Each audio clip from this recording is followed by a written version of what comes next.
información en Biobío.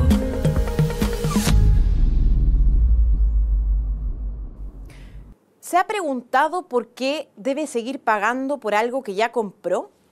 ¿Por qué el Estado insiste en cobrarle una y otra vez por su casa, su terreno, su campo, incluso cuando ya pagó todos los impuestos al adquirirlo?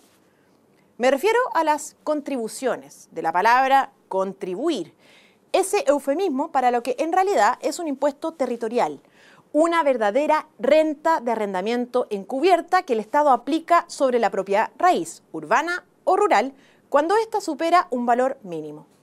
Un gravamen que, por estos días, miles de chilenos están pagando en la primera de 4 cuotas anuales, sin que muchos se pregunten si esto es justo o siquiera legítimo.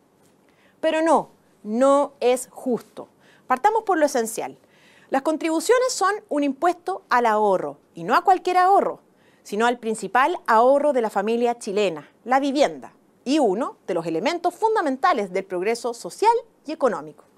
En efecto, las contribuciones castigan el esfuerzo de quienes han trabajado durante años para tener una casa propia.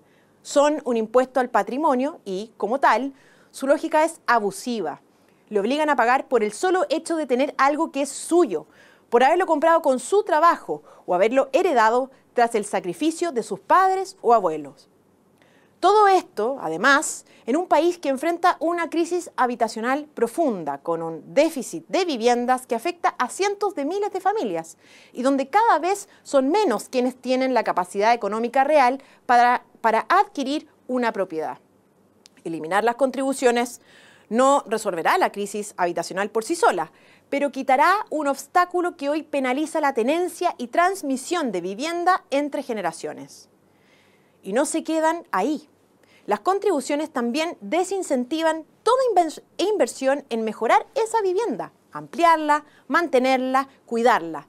Porque si mejora su casa, ya sea por el tipo de construcción o por los materiales utilizados, entonces el Estado le sube el avalúo y le cobra más. Pero incluso si no hace nada, igual le suben el impuesto, porque las contribuciones van en aumento constante.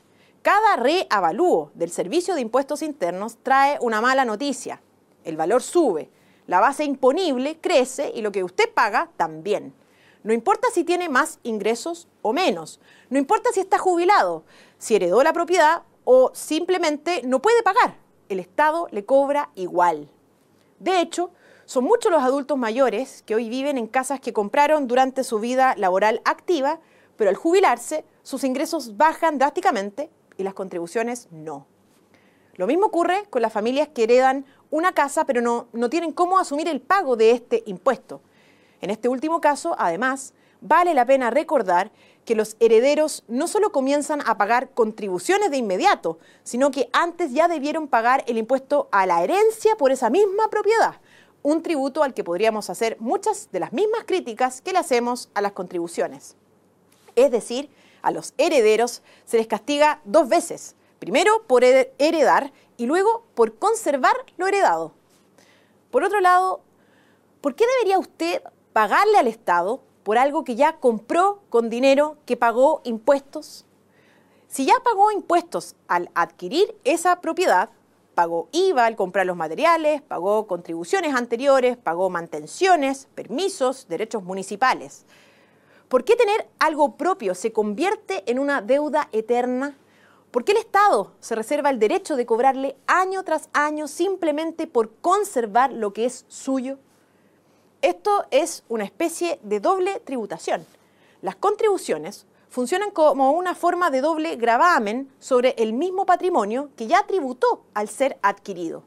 Y peor aún, es una forma de expropiación gradual, porque si no paga, le embargan. En otras palabras, el Estado fija el valor, le cobra por él y se lo puede quitar, así de simple.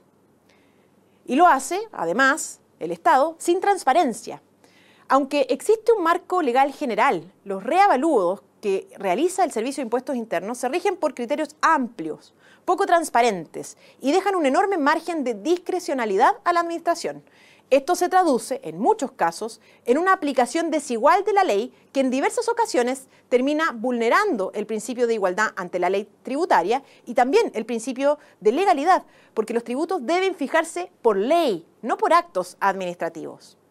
Ahora, hay quienes defienden las contribuciones porque son una fuente importante de ingresos locales, permitiendo a los municipios realizar avances en áreas como programas sociales, alumbrado público, áreas verdes, zonas de recreación, entre otras, aumentando así, en teoría, la plusvalía de los barrios. Sin embargo, cuando el Estado o los municipios no hacen su trabajo, como ocurre más habitualmente de lo que quisiéramos, o no destinan nuestras contribuciones a esos fines y permiten que los barrios se degraden, pierdan valor, se vuelvan inseguros o sucios, entonces deberían devolvernos lo que pagamos. En otras palabras, si el argumento para cobrar contribuciones es la supuesta mejora de plusvalía, entonces, al menos, el Estado debería responder cuando el valor cae producto de su abandono. Pero esto jamás ha ocurrido y no va a ocurrir. No se puede justificar el cobro bajo una lógica de mérito si no existe sanción alguna cuando ese mérito no se cumple. No se puede justificar el cobro de un impuesto por una razón si esa razón solo sirve para cobrar y nunca para devolver. Por último, si de verdad se tratara de financiar servicios locales, ¿por qué prácticamente nadie sabe exactamente en qué se gasta lo que pagamos? ¿A cuántas áreas verdes? ¿A cuántas luminarias? ¿A cuántos barrenderos van mis contribuciones? Pocos lo saben. Nos cobran, pero no sabemos por qué ni cuánto de lo que pagamos realmente se usa en lo que nos dicen.